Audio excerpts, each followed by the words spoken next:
Hi everyone, my name is Mira Reyes. Ang account ko po ay card services. So as you can see, nakapambahay lang po ako kasi naka-work from home naman po kami ngayon.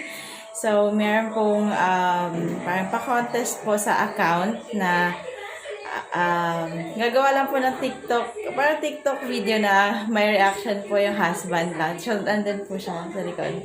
So, share ko lang po sa inyo na konti ko ano po yung mga ginagawa ko after po ng shift ko. So, as of this time, ang out ko po ay 7:30 a.m.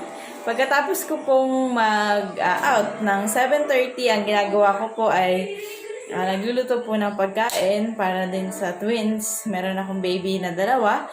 And then, pagkatapos nung namin kumain, mag-ayos na ako niyan kasi kailangan ko na mag-exercise. Hindi totoo yan. So, araw-araw po, nag-exercise po ako na... Hindi halata.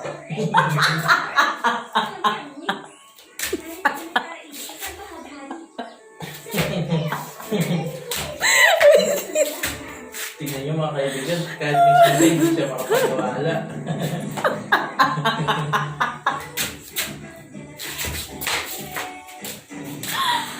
Nag-araw-araw pa ako nag-exercise ng 1 oras kada araw.